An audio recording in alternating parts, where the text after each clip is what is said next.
కమలనాథుల్లో తిరుగుబాటు మొదలవుతుందా? వాస్తవానికి వైసీపీ కాదు ఇది, లేదంటే టీడీపీ కాదు, జనసేన కూడా కాదు, జాతీయ పార్టీ, భారతీయ జాతీయ పార్టీ ఇది కూడా. భారత జనతా పార్టీ అంటే బీజేపీ అంటే ఖచ్చితంగా ఎటువంటి తిరుగుబాటు ఉండదు, సర్దుబాటే తప్ప అని అనుకున్నారు. కానీ ఎప్పుడైతే దాదాపుగా సీటు ఖరారైపోతుంది మాకు అని చెప్పి అధిష్టాన పెద్దలతో కూడా చర్చలు జరిపి తీరా లిస్ట్ రిలీజ్ అయిన తర్వాత అందులో ఆ పేరు రాలేదు అంటే ఏదో కుట్ర జరిగింది అనేది ఎవరైతే సీట్లు కోల్పోతారో వాళ్ళ మనసులో రగిలిపోయే ఆవేదన. కానీ ఆ రగిలిపోయే ఆవేదన బయట పెడతారా అంటే ఖచ్చితంగా అక్కడ భారతీయ జనతా పార్టీ కాబట్టి పెట్టకపోవచ్చు, కాకపోతే మనసులో అదే ఉంటుంది. అలాగని చెప్పి వాళ్ళు సపోర్ట్ చేస్తారా?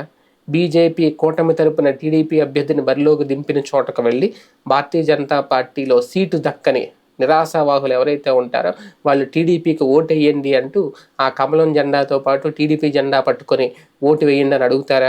ఖచ్చితంగా జరగని పని. ఫర్ ఎగ్జాంపుల్ హిందూపురంలో ఆ పరిస్థితి ఉంటుందా? హిందూపురంలో పరిపూర్ణానంద స్వామికి సీటు దాదాపుగా కన్ఫర్మ్ అని అనుకున్నారు. ఆయన ప్రచార పర్వం కూడా మొదలుపెట్టేశారు. ఇప్పుడు ఆయనకు సీటు దక్కలేదు. అదే ప్రచారం కంటిన్యూ చేస్తూ టీడీపీ అభ్యర్థిని గెలిపించండి అని చెప్పి ప్రజలను ఆయన అడుగుతారా? ఖచ్చితంగా అడగరు. అంటే ఇది ఒక్క హిందూపురంలోనే కాదు, ఎక్కడైతే సీటు దక్కలేని నిరాశవాహులు ఎవరైతే ఉన్నారో వాళ్ళెవ్వరూ కూడా సహకరించే పరిస్థితి ఉండదు. అప్పుడు మరి ఇంకా పొత్తు ధర్మం ఏమవుతుంది? ఇంకా పొత్తు పెట్టుకొని ప్రయోజనం ఏముంటుంది? రెండు పార్టీలు ఆలోచించుకోవాలి.